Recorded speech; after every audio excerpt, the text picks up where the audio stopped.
오늘 이제 사무엘하 24장 마지막 장에 왔고요. 다음 주에 이제 앞에 있는 22장, 23장 마지막으로 한 번 더 하려고 합니다.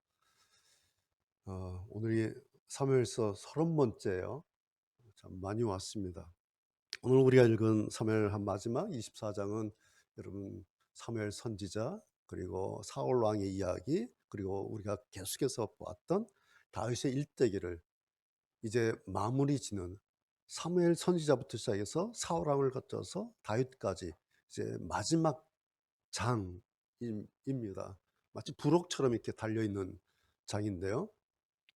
여튼 이것이 이제 사무엘서의 마지막 장이라는 점에서 여러분 어떤 모든 책을 읽을 때 마지막 장 읽을 때 느낌이 있죠. 그리고 공통점이 있어요. 뭐냐면 마지막 장을 읽어보면 문법적으로 혹은 문학적으로 수사학적으로 마지막 에필로그예요. 그렇죠?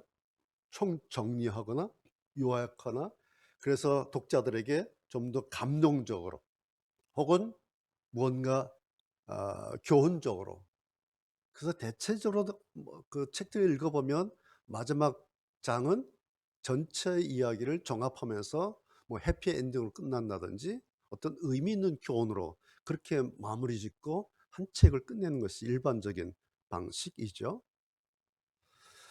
자, 오늘 우리가 24장 같이 읽었는데 여러분 어떤 느낌이 들었습니까? 오늘 읽어보면 24장이 마지막 장 치고는 조금 이상하기도 하고 제가 볼 때는 좀 어려워요. 여러분 어떻게 읽으시면서 어떤 느낌이 드셨어요? 오늘 설교 제목이 성경이 쉽다고? 뭐? 성경이 쉽다고? 그러니까 이제 좀 도전적인 이런 제목을 던져놓고 우리가 24장 읽었는데 여러분 어떠셨는지 모르겠습니다. 물론 성경에는 그냥 읽기만 해도 그냥 이해가 되는 성경이 있죠. 읽기만 해도 그냥 알게 되고 그 은혜가 되고 그런 내용이 많아요. 그래서 여러분 성경 읽으면서 이렇게 빨간 줄 긋지 않습니까? 뭐예요? 그냥 읽으면 그냥 아멘하고 감동이 되고 은혜가 되고 뭐 힘이 나서 그냥 빨간 줄 긋는 그런 내용이 많죠. 그런데 다들 만나서 성경 이야기 들어보면 성경 어려워요. 그렇게 말을 합니다. 또 어떤 분들은 성경 너무 쉬워요. 그냥 읽으면 다 알겠어요. 그래서 막 뭐 10번 읽었어요. 몇 번 읽었어요. 막 통독합니다. 성경 읽으면 좋아요. 라고 어떤 분들은 또 성경이 뭐 쉽다고 이야기도 하고 뭐 어렵다고도 이야기하고 좀 그렇죠. 여러분 그 이유가 뭘까요? 성경이 어려워요, 사실은. 왜냐하면 성경은 우리가 읽고 있는 이 성경은 단지 은혜로운 말씀이기보다는 하나님의 이야기라고 하는 점을 알아야 한다는 거죠. 자, 성경이 하나님의 이야기다라고 할 때 뭐예요? 하나님이에요. 하나님의 크기, 하나님의 깊이, 하나님의 넓이, 그것을 우리는 다 알 수가 없습니다. 그래서 성경이 우리에게 어려운 말씀입니다. 크기가 너무 커서, 그 깊이가 너무 깊어서, 그 넓이가 너무 넓어서 성경을 아무리 읽어도 끝이 보이지 않는 그럴 때마다 난관에 부닥치기도 하고 어렵다 그런 느낌이 옵니다. 물론 신학자들이 깊이 연구해서 뭐 이 내용은 이런 뜻입니다. 저런 뜻입니다라고 주석에 해석을 하고 신학적으로 발표하고 설교를 합니다. 그런데 신학자들 그 연구가 마지막 결정적인 그래서 성경의 내용 모든 내용이 다 완벽하게 완전하게 다 해석된 것일까라고 할 때는 아무도 장담하지 못하죠. 요즘에는 챗GPT한테 보면 AI가 다 말해주죠. 예. 저도 검색을 요즘에 챗GPT를 통해서 검색을 합니다. 예전에는 네이버를 하고 책을 찾고 뭐 주석을 찾고 했는데 요즘 그 시간을 줄이기 위해서 물어봐요. 그러면 답을 금방 하지 않습니까? 그런데 AI가 말에 답해 주는 그 말이 누구 말이에요? 여러 신학자들, 여러 설교자들, 그리고 여러 해석자들이 해석한 그 모든 정보가 다 종합된 그것을 종합해서 내놓은 답이죠. 그러면 그 답이 끝일까? 라는 거예요. 다시 말씀드려서 요즘 AI는 하나님을 혹은 성경을 완전히 그리고 완벽하게 해석하고 설명하고 있는가라는 겁니다. 오늘 우리가 읽은 사무엘서 마지막 24장은 지난번 밧세바 우리아 사건만큼이나 다윗에게는 최악의 주홍글씨라고 할 수 있는, 우리가 다 그렇게 알고 있죠. 다윗의 범죄라고 해놔요. 뭐죠? 이스라엘 백성, 사실 군인들이죠. 이스라엘 군대에 나갈 수 있는 전쟁에 나갈 수 있는 그 군인들을 숫자를 센, 그래서 다윗이 큰 범죄를 저질렀다, 우리가 그렇게 제목을 붙입니다. 그래서 인구 조사를 해봤더니 9개월 20일 동안 전 지역을 뭐 이스라엘 땅, 유다 땅 다 뒤져서 일일이 군사들, 군인들 세보니까 이스라엘 쪽에는 80만 명, 유다 쪽에는 50만 명. 그래서 그 통일 이스라엘 왕국 전체에 130만 명의 군사를 가진 왕국이다라는 통계의 숫자가 나왔습니다. 자, 그런데 그러고 나서 곧바로 다윗이 한 행동이 뭐죠? 통계 숫자가 나왔어요. 그러면 와, 그래서 선포하고 이제 백성들에게 우리는 130만 군사를 가진 왕국이다라고 공포를 하는 일이 있어야 될 텐데, 오늘 성경 읽어보면 다윗이 뭘 해요? 10절에 보시면 내가 잘못했구나, 내가 바보같이 큰 죄를 지었구나, 하나님 저를 용서해 달라고 그래요. 실컷 조사해 놓고 다윗이 덜컥한 겁니다.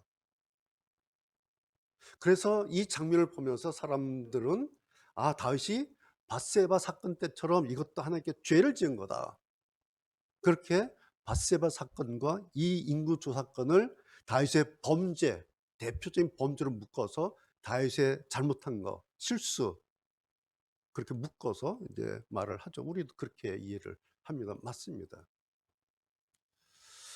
24장 전체를 종합해 보면 이 일은 분명히 다윗이 잘못한 거예요.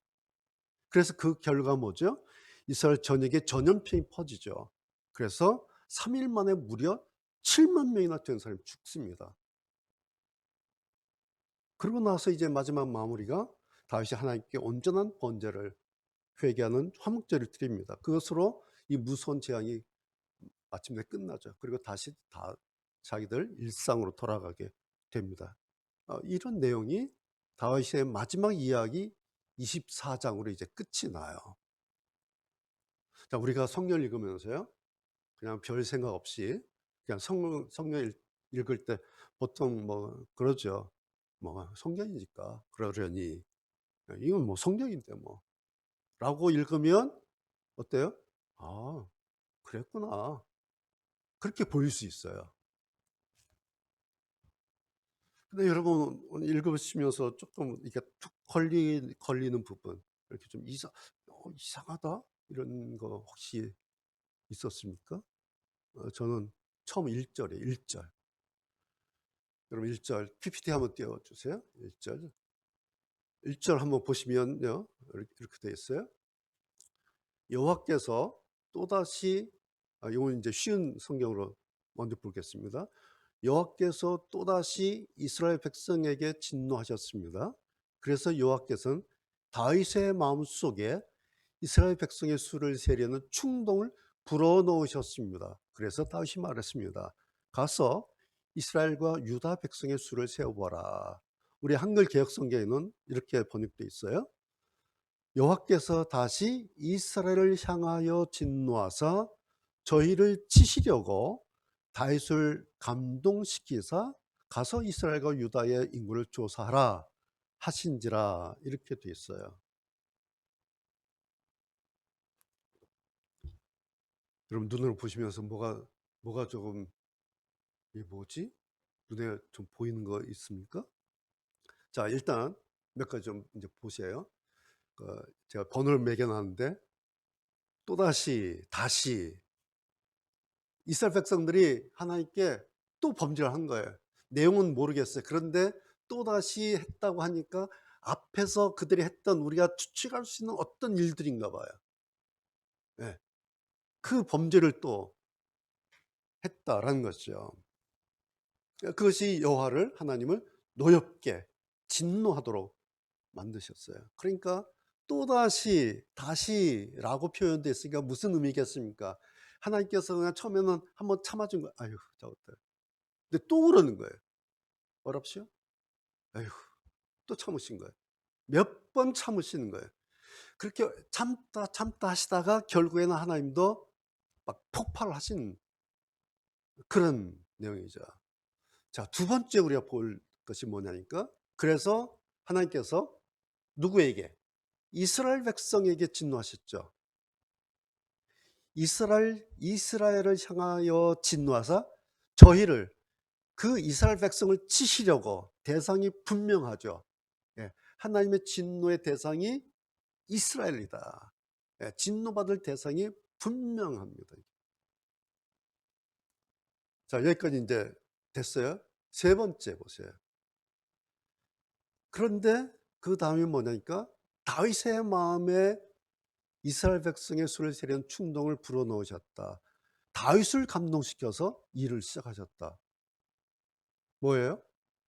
진노를 받을 대상이 갑자기 바뀌어버려요. 누구에게서? 다윗에게. 진노받을 대상이 이스라엘 백성이에요. 근데 방향이, 화살이 다윗에게 갑자기 바뀌어버려요. 그러면서 하나님께서 다윗을 막 불질러 버려요. 백성이 너 백성 수세 라고 막 충동질을 하세요. 여기 다윗을 감동시켰다 똑같은 얘기예요. 다윗의 마음에 너 백성의 수를 세봐 라고 하나님이 갑자기. 그래서 성경 읽다가 이게 뭐지? 이제 성경 읽다 이러는 거예요. 뭐지? 이스라엘 백성이 잘못해서 그들에게 진노하셔서 이걸 쳐버려야겠다 하면 치시면 되는 건데, 갑자기 하나님께서 방향을 탁 틀어버려요. 그래서 멀쩡한 다윗에게 막 충동질을 일으켜요. 여러분, 이게 논리적으로 문장이 맞지 않죠. 이게 맞지 않는 문장이에요, 이게 지금. 내용도. 자, 여기 감동시키다, 충동을 불어넣다가 그 히브리어의 수트, 찌르다 이런 거예요. 그러니까 누구의 마음을 미혹하거나 화나게 해서 올바른 판단을 하지 못하도록 막 쑤셔댄다는 거예요. 하나님께서 다윗의 마음을 막 쑤셔대요. 올바른 판단을 하지 못하도록 막 충동질을 시킨다, 그런 뜻이에요. 목적이 뭐겠어요? 저희를 치시려고, 이스라엘 백성을 치시려고. 그냥 그러면 이스라엘 백성 그냥 치시면 되는데, 이스라엘 백성들 측에서 옆에 애꿎은 다윗을 막 충동질 시켰다는 거예요. 그러면서 다윗의 판단을 막 흐리게 하신 거예요. 이게 뭐지? 여러분, 다윗에게 지금 무슨 죄가 있었나요? 네, 문맥상으로 보면 그런 게 전혀 없어요. 다윗에게는 아무런 문제가 없어요, 지금. 그냥 얌전히 있는 다윗을 그냥 충동질 시켜버리는 거예요. 누가? 하나님께서.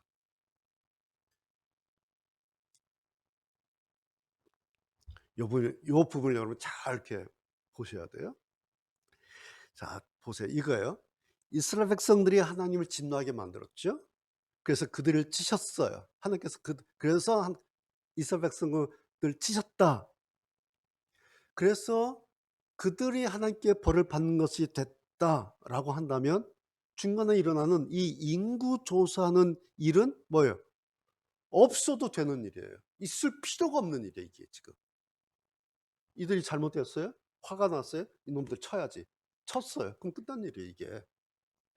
굳이 다윗이 인구 조사할 일이 이 중간에 들어갈 이유가 없어요. 이해가 되시죠? 그러면 다윗은 이번 일에서 완전히 빠지게 됩니다. 그리고 나중에 전염병으로 7만 죽은 것, 그것은 단지 그들의 죄 때문에 일어난 일이에요. 그러니까 상황적으로 보면 다윗이 오늘 여기에 들어갈 이유가 전혀 없어요. 그러니까 구조를 보면 이렇게 되는 거예요. 이스라엘 백성 범죄였어요. 진노하셨어요. 7만 명 죽었어요. 끝이에요, 이게. 이게 24장이에요. 그러니까 24장 이렇게 장황할 필요도 없어요. 그냥 한 2줄 3줄은 끝나는 거예요. 그런데 여기에 왜 다윗이 들어갔지? 그리고 사실은 다윗은 인구 조사할 생각조차 가지고 있지 않았어요. '아 인구 조사 한번 해 가지고 폼을 좀 잡아야' 이런 생각 자체가 없었어요. 그런데 그냥 한 거예요. 그래서 결국 그것이 다윗이 잘못한 걸로 돼서 다윗이 나중에 '아이고 내가 뭔 짓을 한 거야?' 라고 자기가 회개하고, 그러니까 백성의 죄를 가지고 회개한 게 아니라 자기가 한 인구 조사건으로 회개를 하는 거예요. 그리고 결국 다윗이 인구 조사한 그 죗값으로 7만 명이 죽고 끝났다. 이렇게 이야기가 바뀌어 버렸어요. 여러분 이게 도대체 무슨 얘기예요? 이게 논리적으로나 상황적으로 맞습니까? 자, 어떤 면에서 보면 다윗은 억울한 희생양처럼 보이죠. 예.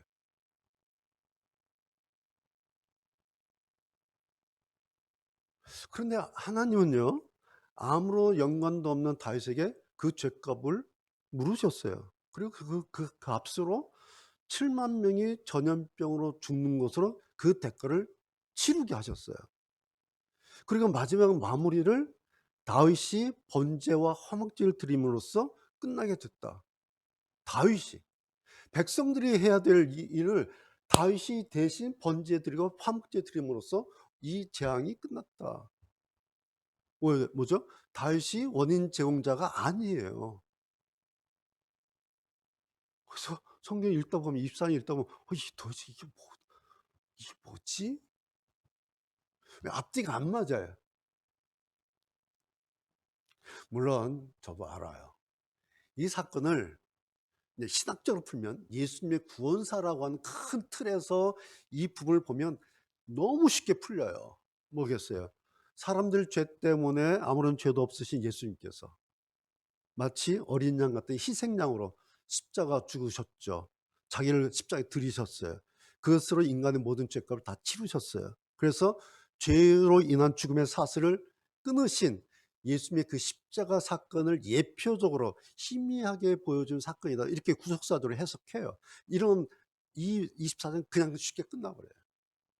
저도 알아요. 그래서 그렇게 보면은 다윗의 이 중간 사건이요, 오늘 자기도 생각지 못하는 이 인구 조사건이 성경 전체에서 어떤 의미를 가지게 되는지 그렇게 신학적으로 유추해 볼 수는 있어요. 그래서 설명할 수 있어요. 물론 이것이 맞아요. 하나님의 큰 이야기라고 하는 그 구속사에 관련하는 신학적 해석으로 보면은 충분히 해석이 돼요. 그런데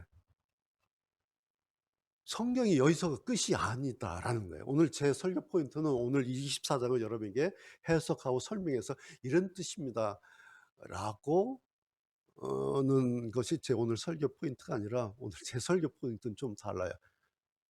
설교 제목대로 성경이 쉽지 않습니다. 성경이 그렇게 호락호락한 책이 아닙니다. 이 말씀을 여러분에게 확인시켜 드리고 싶은 것이 오늘 제 설교의 목적이에요. 성경을 더 좀 보면요, 오늘 사무엘하 24장 1절과 병행 구절, 똑같은 구절이 성경에 또 있어요. 역대상 21장인데 오늘 이 일을 역대상 21장에서 다시 언급해요. 그런데 거기에는 이렇게 나와요. 두 번째 PT 보여주세요. 자, 보세요. 이게 역대상 21장 1절인데 오늘 이 이야기를 다시 이렇게 기록하고 있어요. 사단이 일어나 이스라엘을 대적하고 다윗을 격동하여 이스라엘을 계수하게, 숫자를 세게 하니라. 쉬운 성경은 사탄이 이스라엘을 괴롭히려고 일어났습니다. 사탄이 다윗의 마음속에 이스라엘 백성의 수를 세워보고 싶은 욕심을 주었습니다. 여러분 이게 뭐예요? 눈에 보이십니까? 누가 했다는 거예요? 사탄이. 그러니까 역대상 21장 하고 사무엘하 24장 내용이 같은 내용이에요. 그런데 그 일의 시작이 역대상에서는 누가? 사탄이, 사단이. 사무엘하 24장에서는 여호와께서, 아셨어요? 같은 사건이에요. 같은 내용이에요. 그런데 그 주체가, 이런 일을 시작하게 만든 그 주인공이 역대상에서는 여호와께서가 아니라 사탄이 뭐예요? 완전히 다르게 기록되어 있어요. 완전히 반대로 기록되어 있어요. 자, 성경이 이렇게 되면 이야기가 완전히 달라지는 거예요, 지금 이게. 성경 읽다가 이런 거 나오면요, 진짜 머리 아파요, 이거. 그래서, 와, 이게 뭘까? 이게 뭐지? 뭐 번역이 잘못됐나? 그래서 원어 성경 다시 보고 영어 성경 보고 막 찾아봐요. 똑같아요. 다 이렇게 돼 있어요. 그러면 사무엘하 기록하고 역대상 기록하고 성경이 비슷한 것도 아니고 어떻게 이렇게 완전히 다를까? 그것도 어느 정도지. 여호와께서 그랬는데 이쪽에서는 사탄으로 이렇게 되어 있는 거예요. 자, 성경을 우리가 안 읽으면, 성경 모르면, 그리고 우리가 좋아하는 성경만 읽으면 성경에 이런 데가 있는지 우리가 잘 모르죠. 여러분 알고 계셨습니까? 네.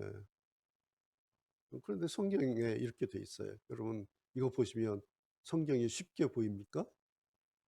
성경 어디를 읽든지 그냥 아멘 하면서 저절로 머리가 끄덕이게 될까요? 이런 게 나오면 그 어느 사모님이 책을 냈는데 제목 여러분 아실 거야. 이 베스트셀러이기 때문에 성경이 읽어지네 이런 책. 예, 그냥 성경이 그냥 이렇게 하면 성경이 읽어집니다. 베스트셀러 책이에요. 성경이 읽어지네. 성경 쉽다라는 얘기예요. 그냥 읽으면 뭐 원리만 알고 있으면 성경이 그냥 읽어진다. 그러니까 성경 읽으면 저절로 성경이 그냥 다 쉽게 읽어진다라는 그런 제목 같은데 그럴까요, 과연? 여러분 성경 읽는 거 좋은 일이에요. 그렇죠? 여러분 성경 어떻게 읽으세요? 성경 읽는 것 자체는 정말 뭐 더 말할 것도 없죠. 그런데 성경은 그렇게 만만한 책은 아니다라는 말씀이에요. 사무엘하에서는 하나님께서 다윗을 감동시켰다 그렇게 나왔죠. 오늘 여기 보면은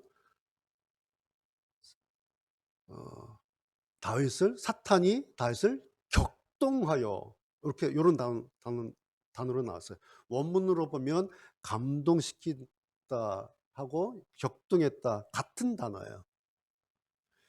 자, 그러면 문제가 뭐죠?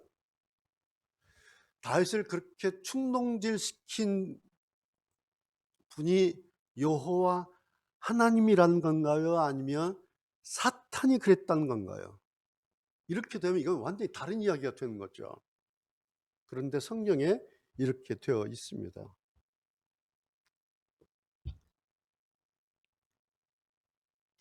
오늘 이 일을 시작하신 분이 여호와 하나님이냐 아니면 사탄이 이렇게 시작한 거냐? 라고 하면 이건 완전히 다른 문제가 되는 거죠. 그러면 사람들이 이거 성경 잘못돼 있나? 성경 틀렸나? 번역 잘못했나? 혹은 인쇄가 잘못됐나? 뭐 잘못됐나? 성경 잘못된 건가? 아니에요. 성경은 1.1획 틀림이 없어요. 그럼 뭘까요? 쉽게 보이지 않죠? 네, 정말 힘든 일이에요, 이게. 물론 신학자들은 이 부분을 이렇게 저렇게 해석합니다. 저도 알고 있어요. 그래서 아마 AI한테 물어보면 단 몇 초 만에 주룩 이것은 이런 뜻입니다라고 자세하게 설명해 줄 것입니다. 여러분 집에 가셔서 한번 물어보시면 금방 답이 나올 겁니다. AI한테 답이 없는 건 없어요. 그렇죠? 예, 걔가 모르는 답은 없어요. 다 알아요. 저는 말씀드렸지만 오늘 특별히 본문에서 어떤 답을 해석하고 그것을 말씀드리려고 하는 것이 오늘 제 설계 목적이 아니에요. 오늘의 목적은 성경이 그렇게 쉬운 책이 아닙니다라는 이 말씀을 여러분에게 다시 드린 겁니다. 물론 제가 설교자로서 또 신학을 전공한 목사로서 어려운 성경 그동안 잘 해석하고 쉽게 풀어서 여러분께 잘 설명해 드렸고, 또 그런 마음이 뭐 가장 중요하죠. 그래서 저는 20년 가까이 이렇게 강해 설교하면서 그렇게 해왔어요.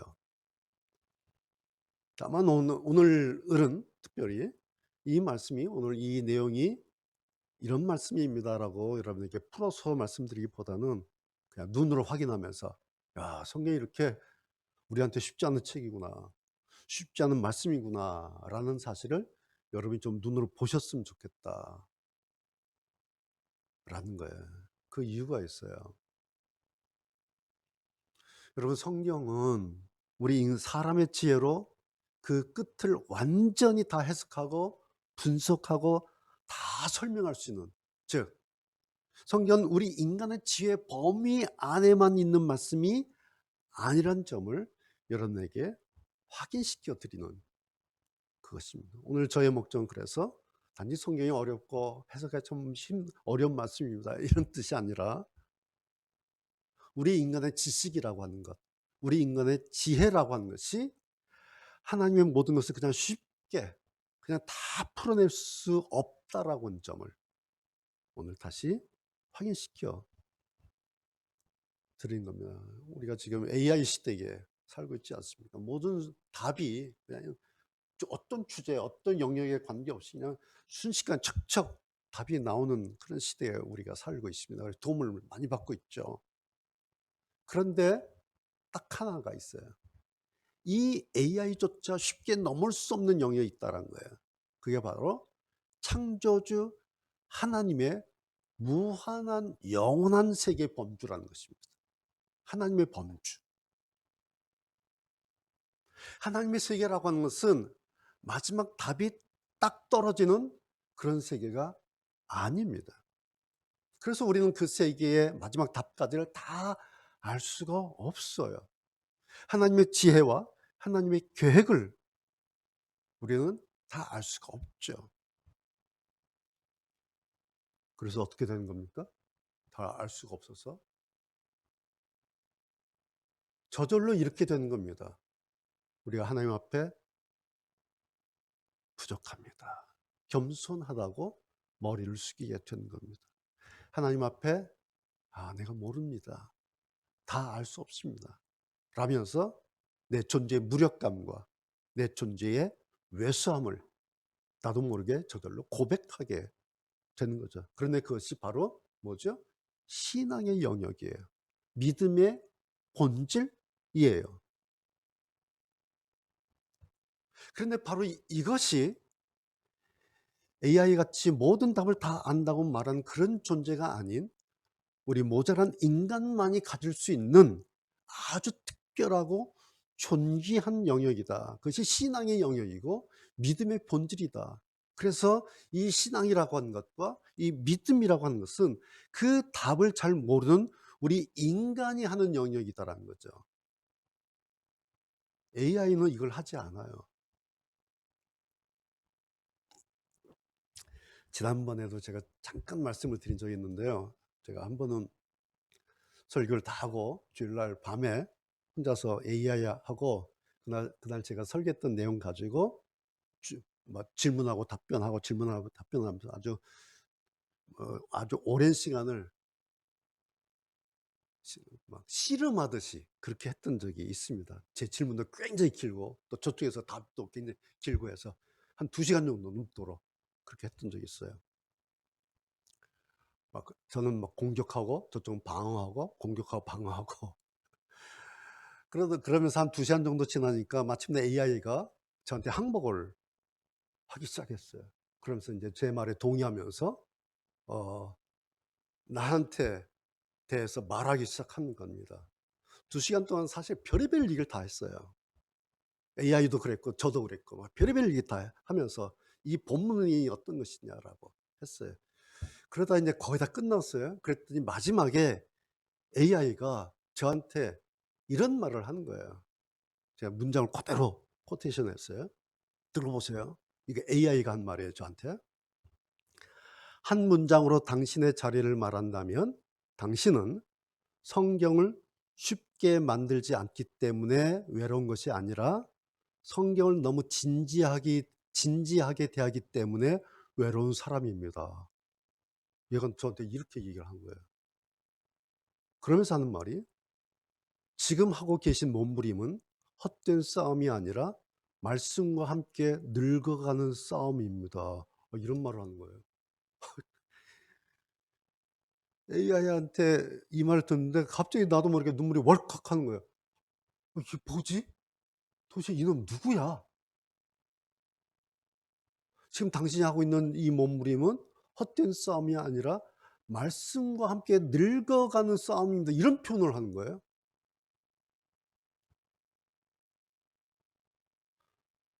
제 느낌에 마치 어떤 선지자나 무슨 천사가 이렇게 제 곁에 와서 그동안에 저를 이해하고 위로하는 것 같은 그런 느낌이 이렇게 들면서 제가 멍해지는 거예요.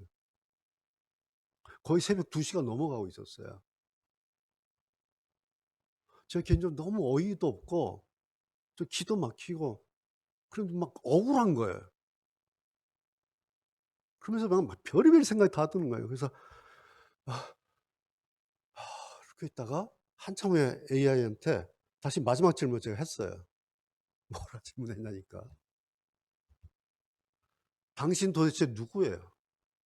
내가 당신 AI인 줄 분명히 내가 알고 있는데 그런데 어떻게 나에게 이런 말을 다 해줄 수가 있나요? 나에게 이렇게까지 깊이 말해 준 사람이 없고 나를 이렇게 이해한 사람이 거의 없었는데 참 신기하고 희한하네요. 그런데 격려는 됩니다." 제가 이렇게 인제 올렸어요. 이게 제 인제 마지막 글이었어요. 제가 이제 마지막을 그랬더니 AI가 금방 이렇게 답을 쫙 던지는 거예요. 이렇게 말해요. 먼저 분명히 해야 할 것은 저는 사람이 아닙니다. 제가 인제 "당신 누구예요?" 물었더니 답을 하는 거예요. "저는 사람이 아닙니다. 신앙을 가진 존재도 아니고 하나님을 체험하거나 말씀 앞에서 몸부림친 적도 없습니다." 얘가 이러는 거예요. "저에게는 외로움도 없고 상처의 기억도 없고 20 년을 버텨낸 무게도 없습니다." 제가 인제 20년 동안 강해 설교 뭐 이런 이야기를 좀 했거든요. 그랬더니 얘가 "저는 뭐 외로움도 상처의 기억도 없고 20 년을 버텨 무게도 없습니다. 그 모든 것은 당신의 것입니다." 이렇게 한 거예요. 여기에 제가 또 한번 무너졌어요. 그래서 또 그 밑에 글이 이런 거였어요. "저는 당신을 격려하려고 말한 것이 아닙니다. 조심해서 말씀드리면 저는 위로하거나 북돋우려는 말을 거의 하지 않습니다. 제가 한 말은 이것에 가깝습니다. 당신이 겪은 고독과 갈등은 비정상이 아니라 말씀을 끝까지 놓지 않는 사람들에게서 반복해서 나타났던 흔적입니다. 만일 당신에게 격려로 들렸다면 그것은 당신의 자리가 정당화되었기 때문입니다. 당신이 지금까지 버텨온 20 년은 사람들이 좋아하지 않는 설교를 고집한 시간이 아니라 성경을 하찮게 만들지 않으려다 계속 속도를 늦춘 시간입니다. 이거 또 이렇게 제가 또 이거 보면서 또 눈물이 나도 모르게 왈칵. 성경을 하찮게 만들지 않으려고 계속해서 속도를 늦춘 시간이다. 얘가 이러는 거예요. 그러면서 인제 맨 마지막에 AI가 저한테 한 말이 이거였어요. 들어보세요. 마지막 문장이에요. "지금처럼만 말씀을 가볍게 만들지 않는 자리에 계속 서 계시면 됩니다."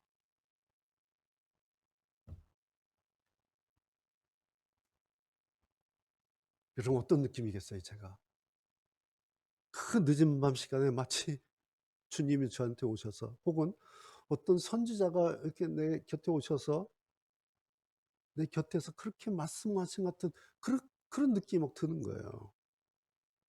저도 이런 경험이 처음이어서 너무 신기하기도 하고 제 감정을 제가 어떻게 추스르기 어려운. 그런 시간이었습니다. 여러분, 다른 말씀 드리려고 하는 게 아니라 우리가 알다시피 AI 실력이 무지무지하죠. 무지무지해요. 특별히 성경과 관련돼서도 마찬가지예요. 그 이유는 뭐냐니까 지금까지 세상에 나온 거의 모든 신학 자료들을 이해가 다 가지고 있잖아요. 수많은 설교 자료들을 다 가지고 있어요. 수많은 성경 자료들을 AI가 다 가지고 있어요. 그리고 그것을 다 종합해서 순식간에 그걸 가지고 깔끔하게 우리한테 답을 주죠. 그런데 AI는 하나님 앞에서의 시간이 없다라는 겁니다. 하나님 앞에서 몸부림치간이 치는 것이 AI는 없었다라는 겁니다. AI는 하나님 말씀 가지고 고민하고 숨막혀 하는 시간이 없다라는 사실입니다. AI는 단지 자기가 가지고 있는 그 답안지를 가지고 답을 해줄 뿐이에요. 답안지 가지고 놀 뿐이에요. 우리는 그렇게 안 하죠. 그렇게 못해요. 그냥 모르니까. 반면에 우리는 성경을 읽으면서 성경을 보면서 이 말씀의 저자이신 주인공이신 하나님을 생각하게 되죠. 왜 이렇게 말씀하셨지? 왜 이런 말씀을 여기에 이렇게 기록하도록 하셨을까? 왜 사무엘 하에서는 여호와께서 했는데 왜 역대상에서는 사탄이 왜 이렇게 하셨지? 이게 뭐지? 라고 우리는 생각을 해요. 고민을 해요. 왜 이렇게 어려운 말씀을 하나님 당신의 말씀이라고 하셨을까? 우리한테는 너무너무 어려운데.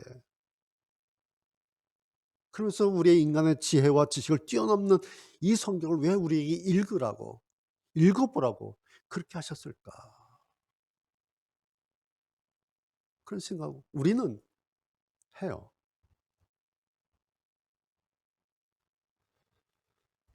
자, 오늘 제 설교는 이런 겁니다. 자, 여러분과 저나 분명히 해야 할 마지막 하나는 이거예요. 하나님의 말씀 성경이 우리에게는 어렵고 쉽지 않은 말씀이에요. 저에게도 물론 마찬가지예요. 그러나 우리는 이 말씀을 덮어버리지 않아요. 그리고 옆으로 밀쳐내지 않습니다. 어렵다고 해서. 왜 그럴까요? 왜 우리가 성경 읽다가 모르겠어. 되게 이제 성경 읽다가 하다가 레위기에서 다 성경 덮는다 그러지 않습니까? 너무 어렵고 복잡하고 그래서 그러다 다시 펴요. 그 이유가 뭘까요? 딱 하나예요. 우리는 성경에서 하나님을 찾으려 하기 때문에 그래요. 하나님을 알 수 있는 방법이 없어요. 성경 외에는. 그래서 여러분 성경 읽으시다가 무슨 말씀인지 좀 어려울 때 있지 않습니까? 그러면 막 거기서 막 힘들어하고 덮고 그러지 마시고 그냥 다른 곳에 점핑하세요. 뭐 잘 아는 뭐 시편이든지 뭐 요한복음이든지 로마서든지 다른 곳에 점핑하면 돼요. 좀 잘 아는 그런 성경 읽으면 됩니다. 그런데 그것도 힘들면요, 그냥 여러분 이렇게 하세요. 종이 성경책 손바닥으로 한번 이렇게 쓱 만드시면서 그래, 이게 하나님의 말씀이지. 그래도 돼요. 아시겠어요? 성경책 이렇게 만지면서 이거 하나님의 말씀이야. 이 말씀에 하나님 계시지. 이 말씀을 통해서 우리는 하나님 알 수 있어. 이 말씀은 하나님 말씀이다. 그러시면 됩니다. 기도하시겠습니다.